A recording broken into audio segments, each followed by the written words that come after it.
Fui a cuidar a mi nieto a la ciudad, esperando ser bienvenida, pero me relegaron al sofá de la sala. En silencio, corté el apoyo económico que los salvaba cada mes.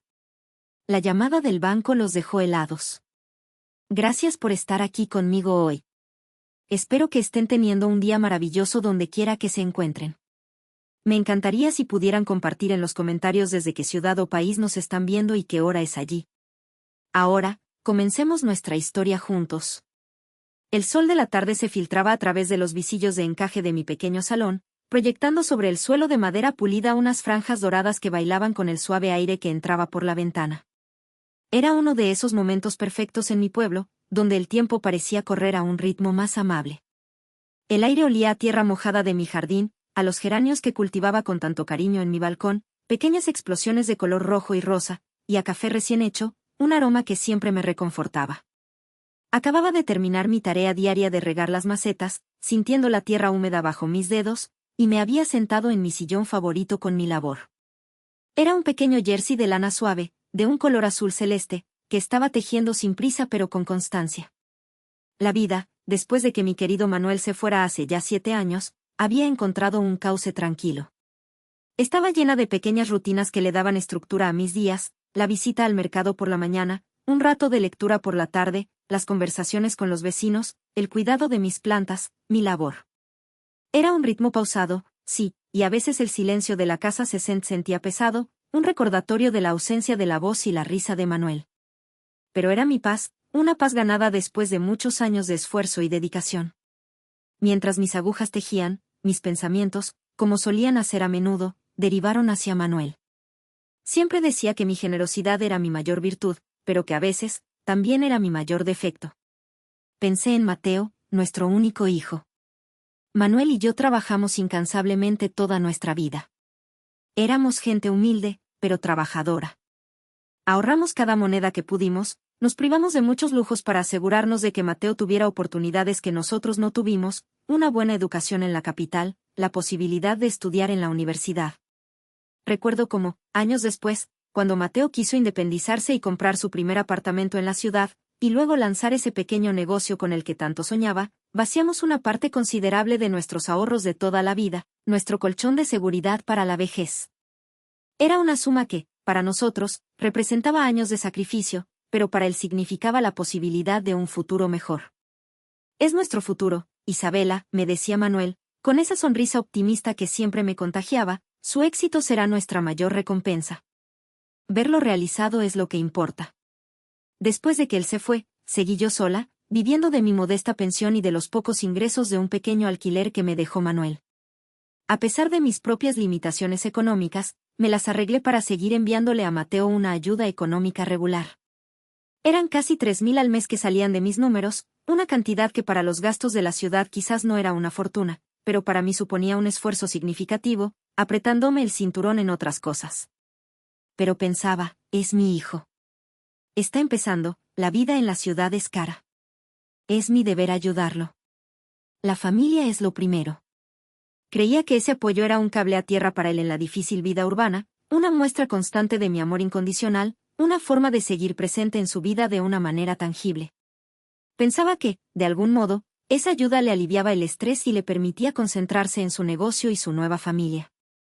El sonido vibrante de mi teléfono sobre la mesita de noche interrumpió mis pensamientos y el rítmico clic de mis agujas. La pantalla se iluminó con el nombre de Mateo y una foto suya con mi nieto, Santiago, en brazos. Santiago, mi pequeño rayo de sol, mi adoración, de apenas 3 meses. Esa carita redonda con ojos curiosos que me derretían cada vez que veía una foto o un video que me enviaban. Era mi mayor alegría en estos años de soledad. Contesté al instante, una sonrisa ya en mis labios, mi corazón de abuela llenándose de ternura. «Mamá, ¿estás ocupada?» La voz de Mateo llegó al otro lado de la línea, tensa, al borde del quiebre, con un cansancio que se sentía hasta aquí, mezclado con una nota de desesperación que rara vez oía en él. Intenté infundirle calma con mi voz. «Nunca estoy demasiado ocupada para ti, hijo. Lo sabes». «¿Qué pasa? ¿Por qué esa voz, mi vida?» Suena agotado. Se escuchó un suspiro largo y pesado, lleno de frustración. «Es Sofía, mamá». ¿Y Santiago? Estamos completamente desbordados. No damos abasto. Oí, inconfundiblemente, el llanto agudo y persistente de mi nieto de fondo, como un pequeño motor que no se apagaba. Santiago no duerme, mamá. No hay manera de calmarlo. Día y noche, no descansa nadie. Sofía está al límite, no duerme casi nada, está agotada físicamente, irritada, llora. ¿Y el negocio? Mamá, las cosas no van como esperábamos, hay mucha presión, los pagos del apartamento, las deudas, los gastos del bebé. No tenemos ni un minuto de paz, ni un respiro. Mi corazón de abuela se encogió con fuerza al oír el llanto de Santiago, tan cerca pero tan lejos. Visualicé a mi nuera, tan joven, enfrentando sola las demandas implacables de un bebé que no encuentra consuelo. Y a mi hijo, cargando con el peso del trabajo, las finanzas y ahora la tensión en casa. Sentí una punzada de culpa por no haber estado allí desde el principio, aunque la madre de Sofía estuvo un tiempo. Ay, hijo, murmuré, mi decisión casi tomada antes de que mi cabeza pudiera procesarlo del todo. El instinto me arrastró. Mi pequeño Santiago, mi pobre Sofía. Necesitan ayuda, ¿verdad? Ayuda de verdad. Sí, mamá. Muchísima. Más de la que crees. Estamos al límite. No sé qué hacer, de verdad. Ya no sé a quién acudir. Su voz sonaba vulnerable, casi infantil en su desesperación. Era mi hijo, y me necesitaba. Allí estaré, dije, la frase saliendo sin esfuerzo, con la seguridad de quien sabe cuál es su lugar y su deber. No se preocupen más. Haré la maleta esta noche misma y tomaré el primer autobús mañana temprano. Llegaré lo antes que pueda. Una oleada de alivio pareció cruzar la línea telefónica. Gracias, mamá. Gracias. No sabes cuánto significa esto para nosotros. Eres nuestra salvación. Colgué el teléfono con el corazón latiendo con una mezcla de emoción, anticipación y una pequeña dosis de inquietud que no quise examinar de cerca. La oportunidad de ayudar, de abrazar a mi nieto, de sentirme útil y necesaria de nuevo en la vida de mi hijo, la soledad habitual de mi casa, que a veces pesaba, se disipó al instante ante la perspectiva de la acción. Mientras recogía mi labor y empezaba a pensar en que necesitaría empacar, doña Elena llamó a mi puerta, trayendo un poco de pan recién hecho. Isabela, querida, te vi en el balcón hace un rato, pensativa, dijo mi vecina, una mujer sabia, con el pelo plateado recogido en un moño perfecto y unos ojos que parecían haber visto de todo, pero que siempre me transmitían calidez y comprensión. ¿Todo bien? Elena, querida, sí, todo bien, respondí, abriendo la puerta con una sonrisa. En realidad, te tengo una noticia. Me voy a la ciudad. Mateo y Sofía me necesitan con el bebé. Parece que están pasando un momento difícil. Doña Elena sonrió, pero sus ojos no ocultaban una pizca de preocupación. Me conocía bien. Ay, los jóvenes, con la vida tan ajetreada que llevan ahora en esas ciudades grandes. Ir a la capital es mucho bullicio para nuestro cuerpo. ¿Estás segura, Isabela? Es agotador.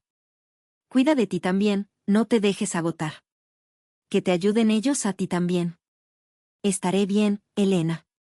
Es mi nieto, mi pequeño Santiago. ¿Cómo no voy a ir si me necesitan?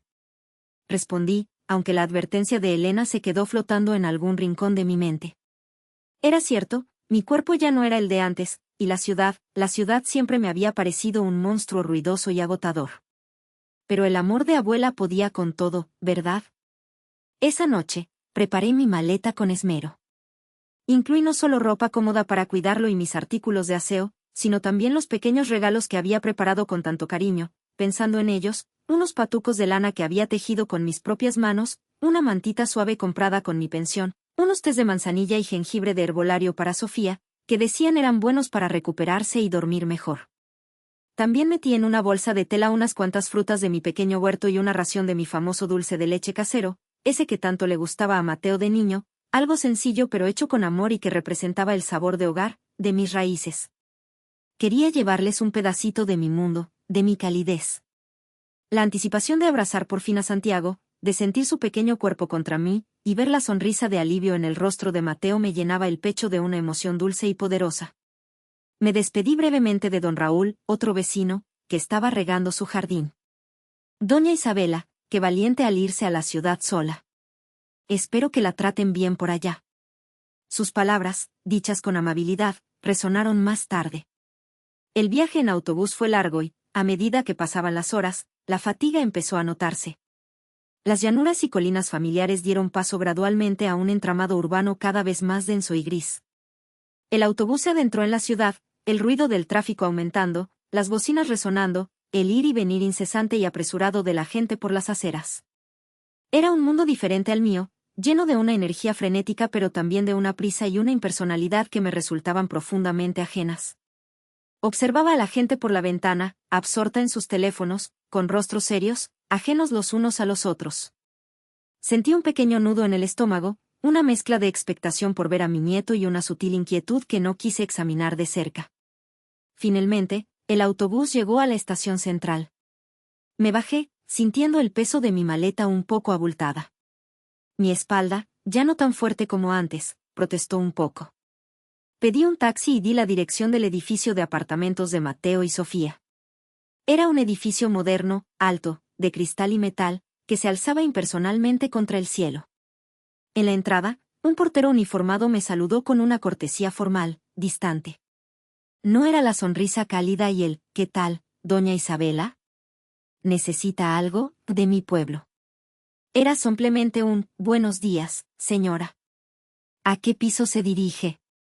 Era eficiente, sí, daba una sensación de seguridad, pero era frío. Me indicó el ascensor. Llegué al piso. El pasillo era largo e idéntico a muchos otros. Llamé a la puerta del apartamento, mi corazón latiendo con una mezcla de esperanza y nerviosismo. La puerta se abrió casi de golpe y apareció Mateo, su rostro marcado por el cansancio acumulado, pero una sonrisa de alivio al verme parada allí con mi maleta. «Mamá. Al fin. Ya estás aquí. Pasa, pasa». Tomó mi maleta sin esfuerzo aparente y la dejó a un lado, en el estrecho pasillo de entrada, como si fuera un objeto más que estorbaba. Entré en el apartamento. Era amplio, moderno, con muebles funcionales pero sin mucho carácter, al menos para mi gusto acostumbrado a la calidez de la madera antigua y los objetos con historia.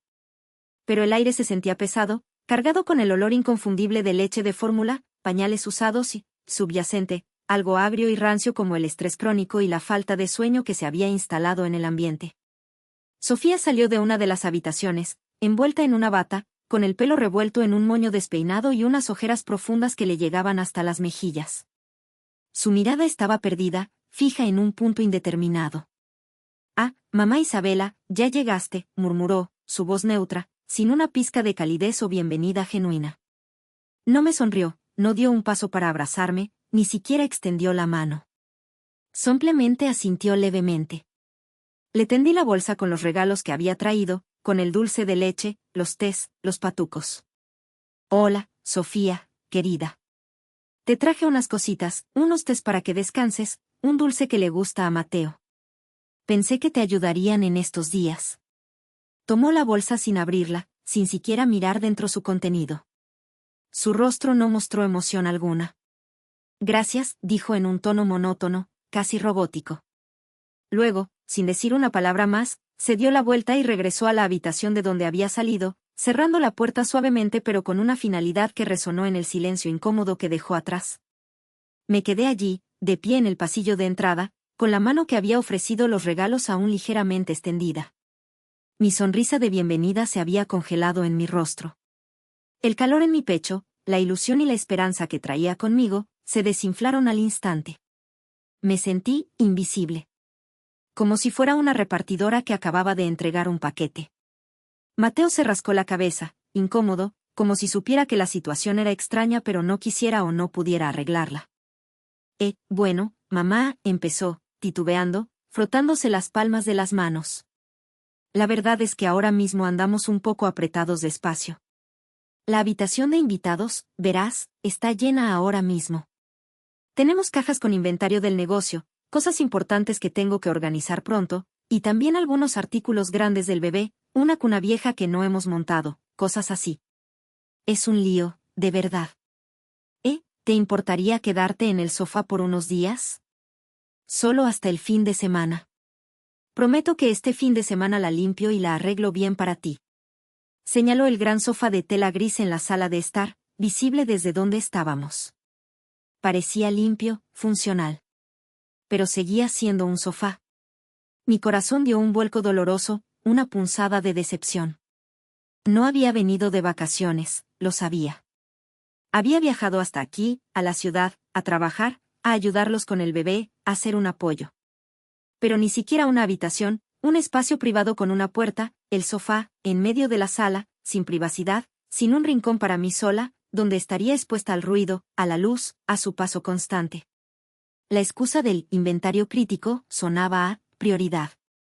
Y yo, Isabela, la madre, la abuela que había viajado para ayudar, no era la prioridad. Me tragué el nudo en la garganta, reprimí el dolor punzante en el pecho. No era ingenuidad lo que me impedía quejarme en ese momento. Era mi decisión consciente de intentar que las cosas funcionaran, de no crear un problema apenas llegar, por amor a Mateo y a mi pequeño Santiago. Está bien, hijo, de verdad. No te preocupes, forcé una pequeña sonrisa, dándole una palmada suave en el brazo. El sofá está bien. Es amplio. Soy solo yo, no necesito mucho espacio. Ve a hacer lo que tengas que hacer. No te preocupes por mí. El alivio inundó su rostro de una manera casi patética. Parecía alguien que acababa de soltar una mochila de 100 kilos. Gracias, mamá. De verdad. Eres la mejor. ¿Te traigo un poco de agua? ¿Quieres comer algo? Desapareció rápidamente hacia la cocina, agradecido por no haber tenido que enfrentar una queja. Me senté en el sofá, sintiendo la áspera textura de la tela con los dedos. La silenciosa decepción se extendió por mi interior como una mancha de humedad en una pared vieja, creando olas frías de tristeza. Quizás de verdad vaciaría la habitación el fin de semana. Quizás solo estaba dándole demasiadas vueltas a todo. Pero no pude evitar preguntarme si, en sus ojos, me veían menos como mamá o abuela, y más como ayuda doméstica o niñera de lujo a la que no tenían que pagar. La idea me dio escalofríos y una risa amarga subió por mi garganta. Esa primera noche, el sofá se reveló como una tortura que superaba con creces la incomodidad inicial. Estaba ubicado estratégicamente justo al lado de una gran ventana corrediza de cristal que daba a un pequeño balcón. Aunque tenía mosquitera, el calor del verano en la ciudad, mezclado con la humedad, atraía a todo tipo de insectos voladores, y el zumbido constante de los mosquitos alrededor de mi cabeza era una serenata monótona e irritante en la quietud de la noche. Acabé con los brazos y las piernas plagados de picaduras que me picaban sin control, ardían y dolían. Para colmo, no había aire acondicionado funcionando en la sala, o si lo había, estaba apagado por completo. Junio en la ciudad se sentía como estar dentro de un horno húmedo y cerrado. La ventana tenía una cortina ligera, pero no me atrevía a abrirla del todo por el miedo a que entraran más chupasangres. Sudaba sin parar, mi ropa pegada a la piel, el sofá sintiéndose pegajoso y caliente bajo mi cuerpo. No era una cama, no importaba cuán amplio fuera.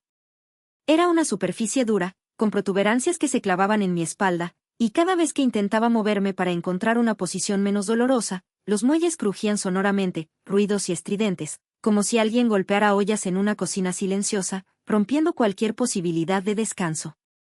Dormir era casi imposible. Estaba agotada por el largo viaje en autobús, pero mi cuerpo, adolorido e incómodo, y mi mente, alerta a cada ruido, se negaban a descansar en esas condiciones.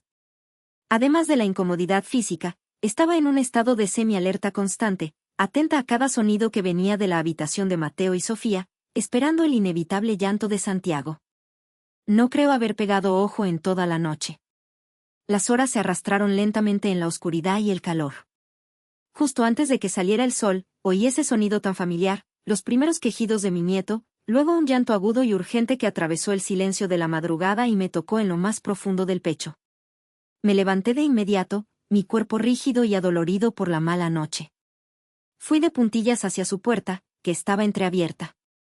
Dentro, vi a Sofía sentada en la cama, con Santiago en brazos, meciéndolo suavemente. Su frente descansaba contra la de él, con el ceño fruncido por el cansancio. Mateo seguía tumbado en la cama, completamente inmóvil, profundamente dormido, ajeno a todo. Sofía levantó la vista y me vio en la puerta. Su expresión se congeló un segundo antes de hablar, su voz teñida de fastidio, sin rastro del alivio que yo esperaba encontrar.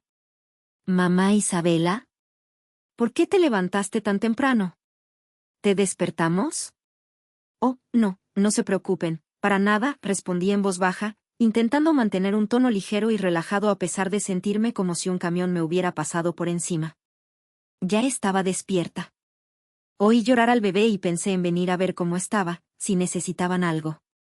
No me devolvió la sonrisa. Simplemente dijo, seca, sin mirarme a los ojos, «tiene hambre». Ya lo iba a alimentar. Luego se giró ligeramente, dándome la espalda, una señal silenciosa y clara de que no me necesitaba allí, de que mi presencia era innecesaria e incluso inoportuna. Retrocedí en silencio, sintiéndome pequeña y rechazada.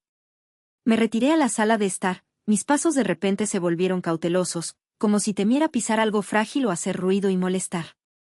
Durante los 2 días siguientes, mi rutina se solidificó en el papel de niñera y empleada doméstica no oficial a tiempo completo. Sofía amamantaba a Santiago, sí, era lo único que hacía ella. Pero todo lo demás, absolutamente todo lo demás, recaía sobre mí. Bañarlo, vestirlo, cambiarle los pañales, hacerlo eructar, mecerlo para que se durmiera, calmarlo cuando lloraba, limpiar los pequeños desastres del bebé, recoger los juguetes. Santiago tenía esa energía inagotable que solo los bebés parecen poseer. No dormía mucho durante el día y exigía ser cargado y paseado en brazos en cuanto se despertaba. Caminé por la sala una y otra vez con él en brazos, meciéndolo, cantándole en voz baja canciones de cuna de mi tierra, tratando de consolarlo, hasta que mi espalda dolía de una manera insoportable y mis brazos se sentían pesados como si fueran de cemento. Era un esfuerzo constante para mi cuerpo, ya no tan joven ni fuerte como antes.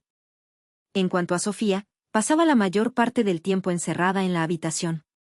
Decía que se estaba recuperando del parto, pero la mayoría de las veces que la veía, estaba mirando su teléfono, riéndose de videos en las redes sociales o escribiendo mensajes con sus pulgares volando sobre la pantalla. Cuando aparecía, era principalmente para darme instrucciones. Y sus instrucciones se volvieron más específicas y demandantes. «Mamá Isabela, los biberones necesitan esterilizarse de nuevo, asegúrate de hacerlo en este ciclo exacto del microondas. Por favor, no pongas la ropa del bebé en la lavadora, ya te dije que hay que lavarla a mano con este jabón especial y tenderla así para que no se deforme. El suelo de la cocina está lleno de polvo, ¿puedes fregarlo un poco? Y limpia los mostradores, están pegajosos. Necesito que vayas a la tintorería a recoger un vestido mío, es urgente, la bolsa está en la silla del comedor. Y de paso, ¿puedes pasar por la farmacia a buscarme unas vitaminas?» Cada palabra era una orden directa, entregada con un tono clínico, frío y sin siquiera contacto visual.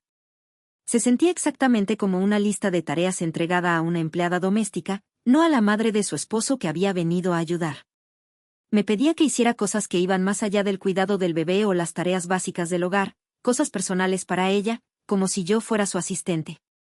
Era humillante.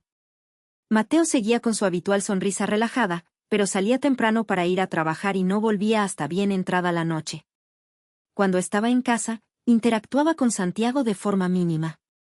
Le hacía cosquillas superficiales, lo sostenía en brazos un par de minutos mientras decía, «¡Ay, qué grande está mi campeón!», luego me lo devolvía y se dejaba caer en el sofá para desconectar, frente al televisor.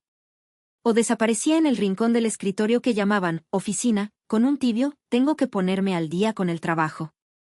Nunca esperé que fuera el padre perfecto desde el primer día, pero verlo esquivar responsabilidades con tanta facilidad, dejándome a mí con toda la carga, me dejó un sabor amargo en la boca. Era su hijo, su esposa, y él no asumía su parte. La hora de comer se convirtió en otro momento de pequeña humillación diaria. Sofía cocinaba, o más a menudo, pedían comida a domicilio. Sus platos eran intensos en sabores, muy condimentados. Usaba mucho ajo, pimienta negra, salsas picantes de jalapeño o chile. Ella y Mateo los llamaban sabrosos, y comían con gusto. Para mí, con mi estómago sensible y años de apego a la comida suave y ligera de mi tierra, era abrumador. El picante me revolvía el estómago, los condimentos me sentaban mal. La mayoría de las veces solo podía picotear un poco de ensalada, si la había, o un poco de pan, mientras ellos se servían generosamente y comían con alegría, ajenos a mi dificultad. Finalmente, intenté hablar de nuevo, con delicadeza, en un momento en que Sofía parecía un poco más relajada. Sofía, querida, perdona que insista, pero mi estómago es un poco delicado con la comida tan condimentada y picante. La próxima vez que cocines quizás podrías preparar algo un poquito más ligero, o no ponerle chile a todo, no sé, quizás una sopa sencilla, o pasta sin tanta salsa fuerte. Ni siquiera levantó la vista de su teléfono. Mamá Isabela, dijo, su voz tranquila pero con un filo de impaciencia apenas disimulada, tienes que arreglártelas. Estoy agotada cuidando al bebé, no tengo energía para cocinar 2 comidas distintas para complacer a todos. Si de verdad no te funciona, siempre puedes pedir algo por ahí o hacerte tú algo sencillo. Su voz era tranquila, casi educada, pero el mensaje era claro y brutal en su indiferencia. Estás aquí para ayudar nosotros, no para que te sirvamos. Tienes suerte de que te estemos dando de comer. No me des más trabajo. El sudor me corría por las sienes, tanto por el calor sofocante del apartamento como por la vergüenza y la rabia impotente. Verla despedirme con tanta indiferencia, sin un mínimo de consideración por mi bienestar, hizo que algo se hinchara por dentro. Resentimiento, tristeza, una profunda sensación de injusticia. Como una masa que se deja levar demasiado tiempo, se hinchó hasta apretarme el pecho. ¿Qué hacía yo aquí? Había venido por amor, para ayudar a mi familia, para contribuir con mi tiempo y mi esfuerzo. Pero ahora sentía como si estuviera pagando una antigua deuda con mi cuerpo y mi dignidad, como si fuera una penitencia por pecados que no recordaba haber cometido. De día, era una cuidadora de bebé y empleada doméstica a tiempo completo, de noche, era cebo para mosquitos en un sofá lleno de bultos. La hora de comer era una apuesta arriesgada, quizás habría algo que pudiera comer, quizás no. Solo habían pasado 3 días completos, pero me sentía agotada, sin aliento, como un perro viejo. Y sin embargo, lo más duro no eran los dolores en las extremidades o las noches sin dormir. Era sentirme invisible. Como si solo fuera un marcador de posición, un relleno, una herramienta para usar, pero nunca vista realmente como persona, como Isabela, con mis propias necesidades, sentimientos y una historia de amor y sacrificio a mis espaldas. Para la tarde del tercer día, el calor se había vuelto insoportable. El aire estaba tan quieto y pesado que ni una brisa suave agitaba las hojas de los árboles afuera. La luz del sol entraba a raudales por las ventanas como fuego líquido, convirtiendo todo el apartamento en un horno invisible. La humedad se pegaba a la piel, espesa y sofocante, dificultando la respiración. Santiago debió sentirlo también con intensidad. Lloraba sin parar, su pequeña cara roja y sudorosa. El sudor perlaba su frente y la punta de su naricita. Lo hice caminar en círculos por la sala, meciéndolo, abanicándolo con un abanico de papel que encontré en un cajón. Pero no sirvió de nada. Se retorcía en mis brazos, sus llantos suaves, pero persistentes, esos gemidos lastimeros que me dolían el corazón. Su cara estaba tan roja que me asustó. Vi la unidad de aire acondicionado en la pared de la sala.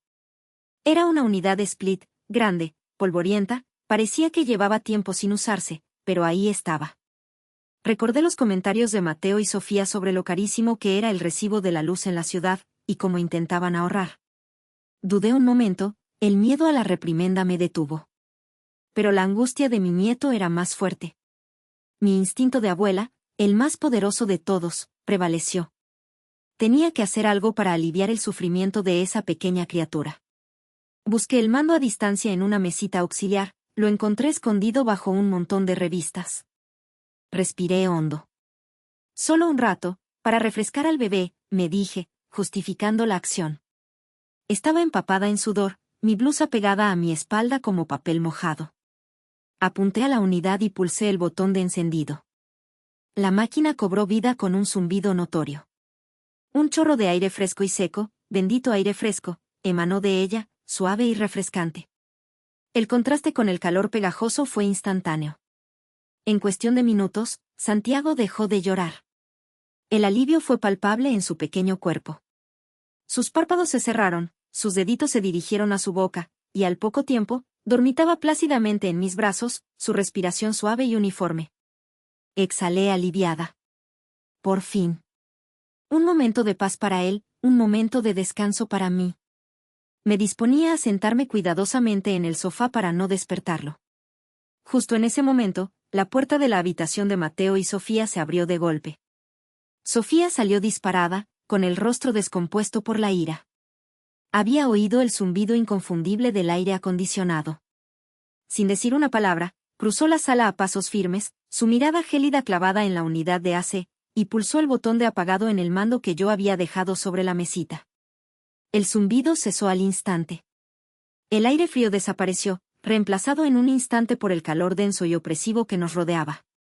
Sentí como si alguien me hubiera arrancado el último aliento que me quedaba. Me quedé paralizada, sosteniendo a Santiago dormido, aturdida, casi pensando que lo había imaginado. Entonces habló, su voz gélida, dura, sin una pizca de calidez o comprensión. «Mamá Isabela, ¿sabe cuánto gasta eso? ¿Quién le dijo que podía encenderlo? Ya le dije que no podemos permitirnos tirar el dinero así. Estamos ahogados en facturas. La hipoteca, el negocio, la leche de fórmula, los pañales. No tenemos por qué estar despilfarrando con el aire acondicionado puesto. Use el ventilador, es más que suficiente para un bebé». Su tono no era una sugerencia, era una reprimenda severa y humillante. Frío, despectivo, como si estuviera regañando a una sirvienta que se había extralimitado gravemente.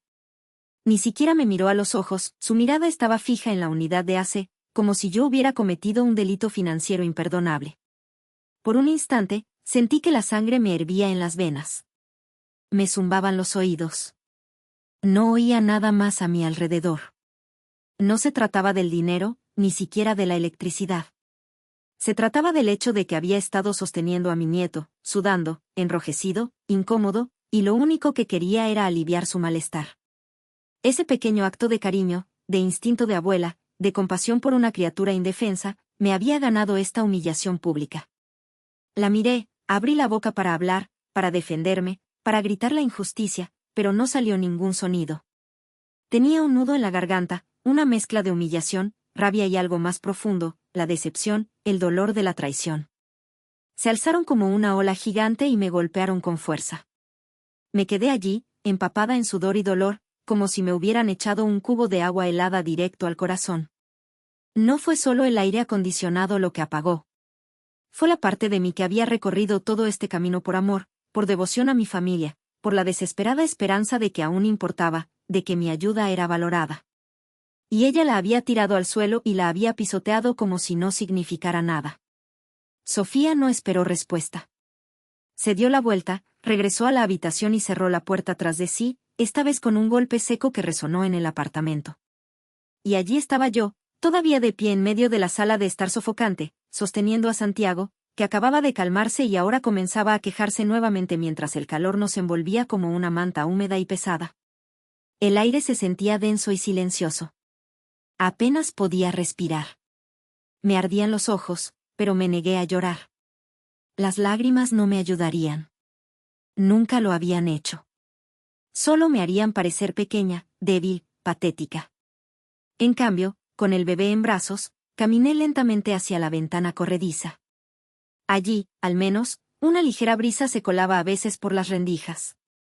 Volví a coger el abanico y empecé a moverlo de un lado a otro con movimientos lentos y mecánicos, tratando de refrescar a Santiago y a mí misma.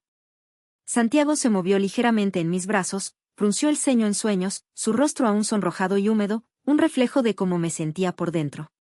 Bajé la mirada cuando por fin se quedó dormido de nuevo, rendido por el calor y el llanto. Su respiración era suave y uniforme, y su pequeña mano se cerró en un puño contra su mejilla. Era hermoso. Tan inocente, tan indefenso. Y cuanto más lo miraba, más me dolía el corazón por él, atrapado en esa atmósfera, y por mí, atrapada en esa situación. ¿Qué había pasado en estos últimos 3 días?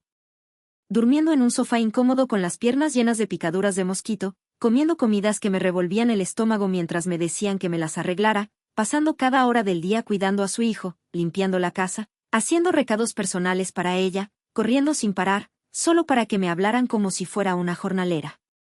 Y ahora, reprendida y humillada por encender el aire acondicionado, por intentar aliviar el sufrimiento de su propio bebé. 3 días.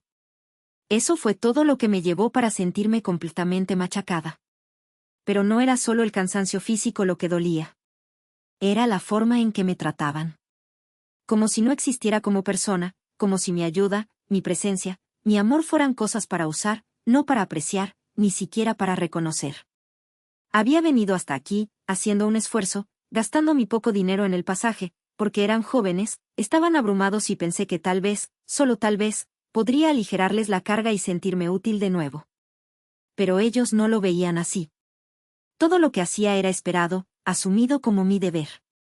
Mi amabilidad no era amabilidad hacia ellos, era una obligación. ¿Por qué? Porque éramos familia. Porque la sangre es más espesa que el agua, ¿verdad? Pero a veces, el frío de los que deberían amarte puede congelar esa sangre hasta convertirla en hielo. Había soñado con cenas cálidas y ruidosas, con risitas de bebé, con abrazos somnolientos y conversaciones sinceras. Con volver a formar parte activa y valorada de algo. Lo que obtuve fue sudor, silencio, desprecio velado y un dolor creciente que nadie siquiera notaba o le importaba. Ese viejo dicho, el mayor dolor es un corazón frío.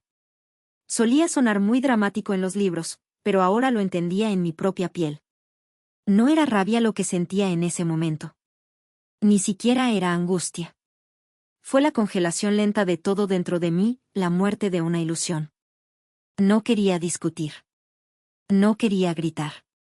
¿Qué sentido tenía pelear con alguien que no te oía, que no te veía, que solo percibía su propio cansancio y sus propios gastos, no tu esfuerzo, tu sacrificio, tu amor?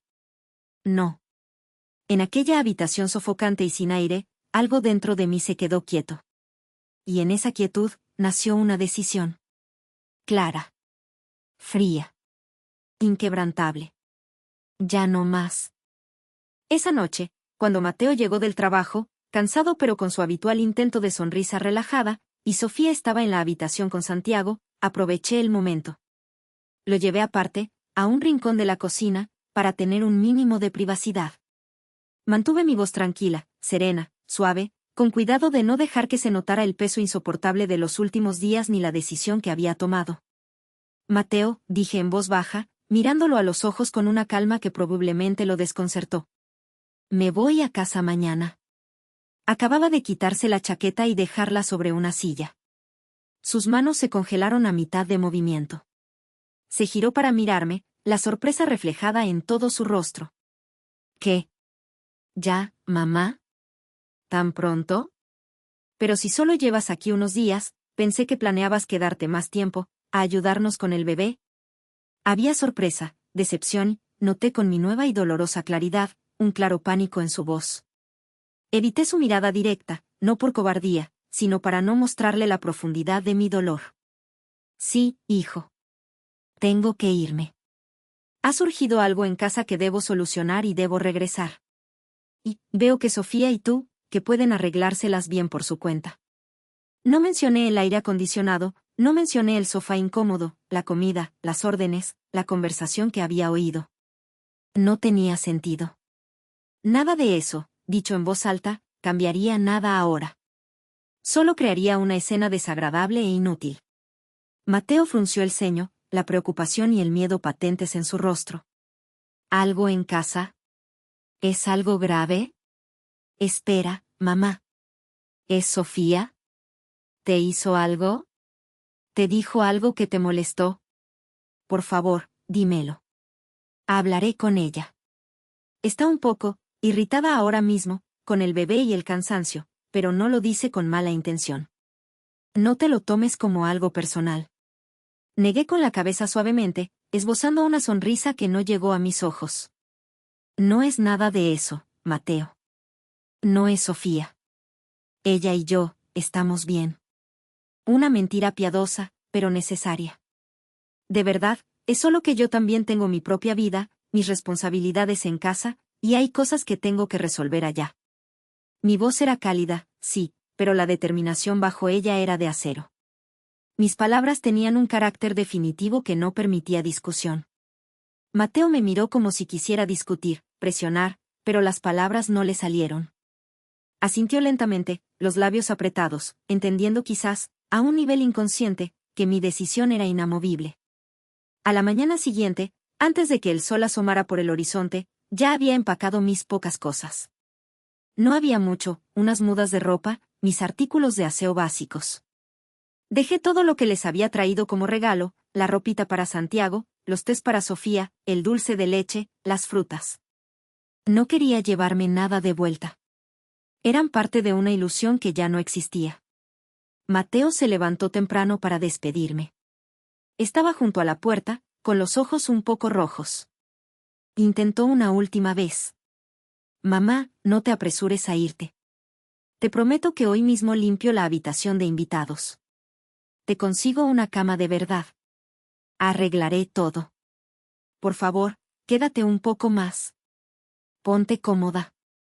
Negué con la cabeza suavemente, mi voz cálida pero firme, con la dulzura de una madre, pero la resolución de una mujer que ha llegado a su límite. No, Mateo. Ya es hora. Tienes un trabajo a tiempo completo, Sofía necesita adaptarse a su rol de madre y ustedes como familia. Es importante que aprendan a valerse por sí mismos, a arreglar sus propios problemas. Yo ya he hecho mi parte. Incluso para mí, esas palabras tenían un carácter definitivo, una línea silenciosa y dolorosa dibujada en la arena de nuestra relación. No volvería a arreglarles la vida de esta manera. Pero sabía que era lo que necesitaba decir, por ellos y, fundamentalmente, por mí. Sofía no salió de la habitación. Quizás seguía dormida, o quizás, más probablemente, simplemente no le importaba lo suficiente como para despedirse o enfrentar la situación. Curiosamente, eso facilitó las cosas. No había necesidad de fingir una calidez inexistente o una despedida emotiva. Mateo me llevó a la estación de autobuses. El viaje fue silencioso, cargado de cosas no dichas, de arrepentimientos silenciosos. Él suspiró un par de veces, abrió la boca como para hablar, pero se quedó callado. Justo antes de llegar a la estación, metió la mano en su billetera. Sacó un par de billetes, no muchos, quizás 2 billetes de 100 o 500, una suma simbólica para lo que había sido mi esfuerzo y mi dolor. Me los tendió, avergonzado, vacilante, con la mirada baja. Mamá, por favor. No te enojes. Esto, para ti. Por el pasaje, por todo. Sofía, está abrumada, de verdad. La bebé ha estado muy inquieta y ella no es la misma. No quiso ser dura. Toma, por favor, cómprate algo bonito. Miré el dinero en su mano extendida. Una maraña de emociones surgió en mi interior, indignación, tristeza, una amarga comprensión. Era una disculpa tardía, un intento de pago por los servicios prestados, una limosna para calmar su propia conciencia. De verdad creía que esa pequeña suma compensaría las noches de insomnio, las picaduras de mosquito, la comida humillante, la indiferencia, la sensación de ser invisible, la humillación del aire acondicionado. ¿Qué pagaría el dolor que me habían causado? No lo tomé. Aparté suavemente su mano con la mía. Mi voz era firme, aunque algo dentro de mí se había roto silenciosamente para siempre. No lo necesito, Mateo. De verdad. Tengo mi propio dinero. Guárdalo. Tú lo vas a necesitar, con el bebé, el apartamento y el negocio. No era un rechazo del dinero per se, era un rechazo de lo que representaba, un intento de saldar una deuda emocional y de dignidad con una suma insignificante, una confirmación de que me veían en términos transaccionales. No discutió. Simplemente guardó los billetes en su billetera, la mirada baja, como si ya no supiera qué decir o cómo actuar. Cuando el coche se detuvo junto a la acera de la estación, abrí la puerta y salí sin darle la oportunidad de seguirme adentro o prolongar la despedida. Llámame cuando llegues a casa, ¿de acuerdo?, dijo suavemente detrás de mí, con una nota de incertidumbre y súplica en su voz. Lo haré, respondí, levantando mi maleta. Luego, sin mirar atrás, me di la vuelta y caminé resueltamente entre la multitud hacia la entrada de la estación. En el autobús de regreso, mientras el paisaje de la ciudad se deslizaba en sentido inverso y los edificios altos daban paso gradualmente a la familiaridad de los campos y las colinas, mi corazón se quedó en silencio. Un silencio diferente al de la soledad de mi casa o la tensión del apartamento de Mateo. Era un silencio que no había experimentado en días, quizás en años. No era ira, ya no. Ni siquiera era tristeza, aunque el dolor de la decepción aún estaba allí, sordo. Era paz. Una calma que no venía de la comodidad externa, sino de una claridad interna recién descubierta. Había tocado fondo emocionalmente, y desde allí, me había levantado con una nueva resolución. Al girar la llave y abrir la puerta principal de mi casa, la familiar calidez del hogar me invadió como un abrazo. La luz del sol de la tarde se filtraba a través de los ventanales de mi salón, extendiendo una luz dorada sobre los pisos de madera que brillaban como la miel. La quietud de la casa no se sentía solitaria, se sentía como una exhalación largamente esperada, un santuario. Entré en mi habitación, mi santuario personal, y me dejé caer de bruces en la cama, hundiendo mi cuerpo agotado en el colchón. Respiré hondo.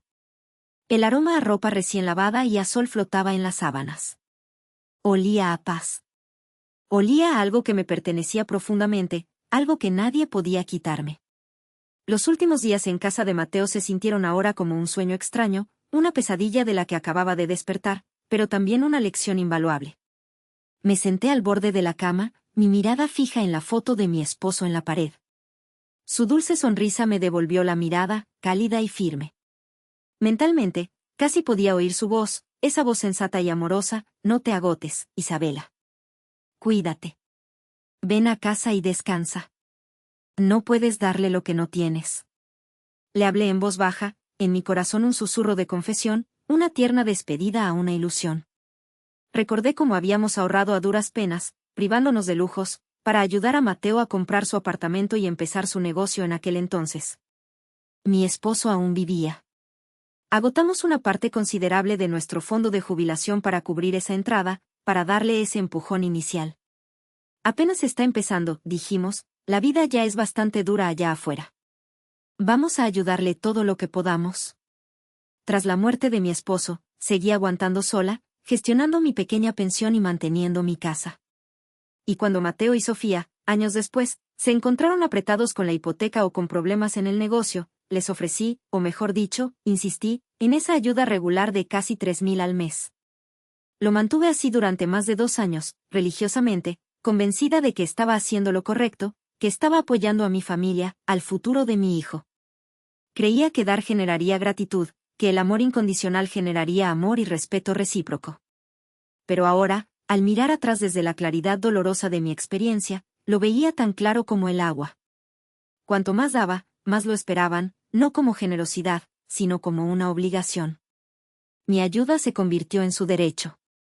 Hasta tal punto que, a sus ojos, esta madre anciana que les daba una suma significativa de su pensión ni siquiera tenía derecho a poner en funcionamiento el aire acondicionado para su propio nieto acalorado sin ser reprendida. Me veían como un recurso financiero y de mano de obra barata. Esos 3 días no fueron solo agotadores, fueron esclarecedores.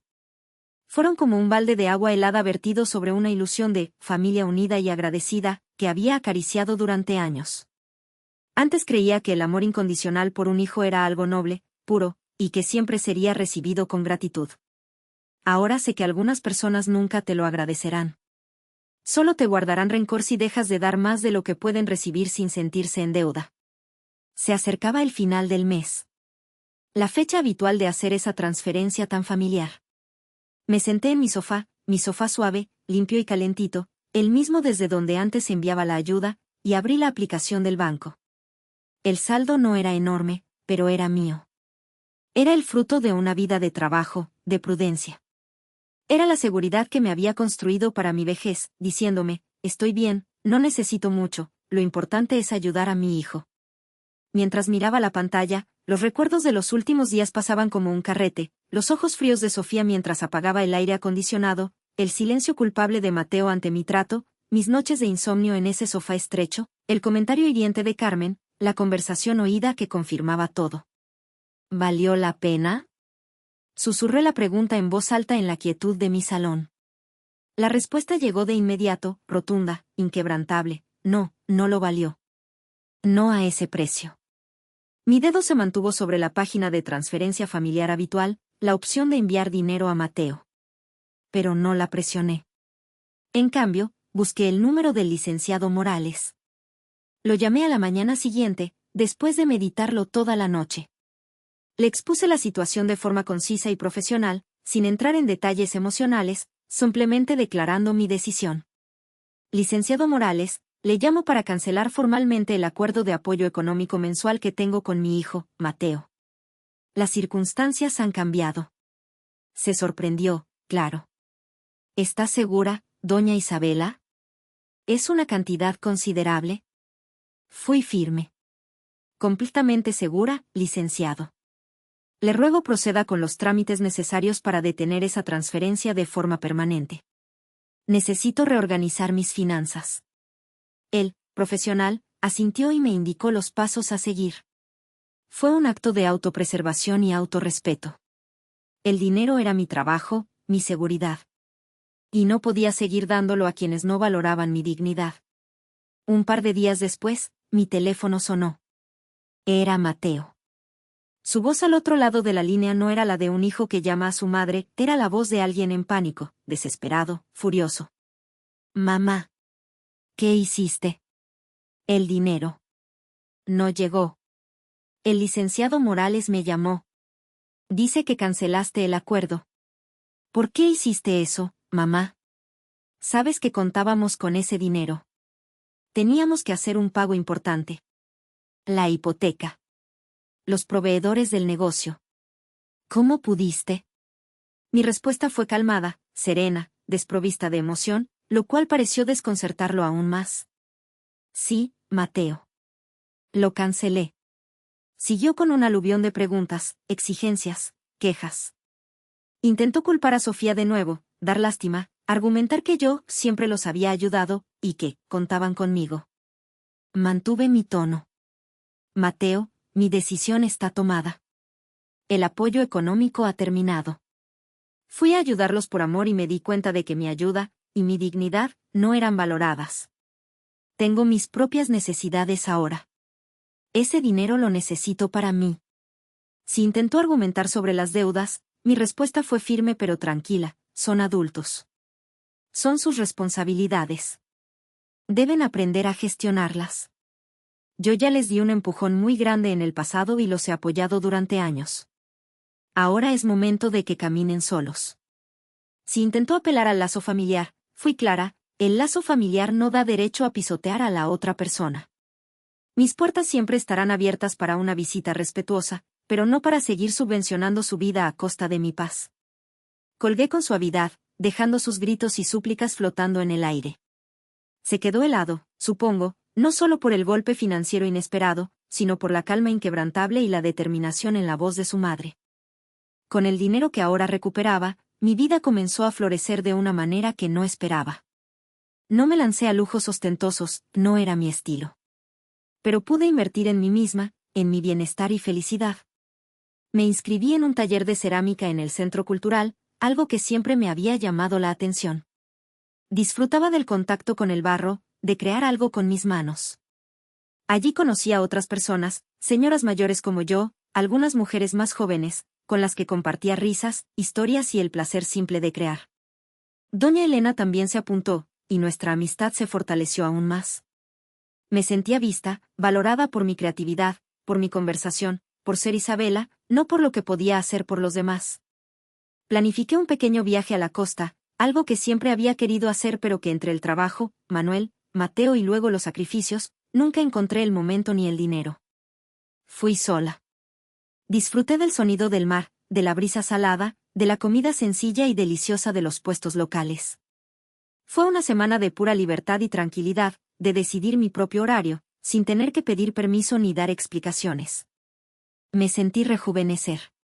También pude hacer algunas mejoras en mi casa, pequeñas reparaciones que necesitaba mi hogar y que lo hicieron aún más acogedor. Invertí en mi jardín, comprando nuevas plantas y herramientas que me permitieron dedicarme más a mi pasión por los geranios y las flores. La paz en mi hogar se hizo más profunda, más asentada. Ya no estaba teñida por la preocupación por Mateo y Sofía, ni por la herida del desprecio recibido. Era una paz conquistada, el fruto de una decisión difícil pero necesaria.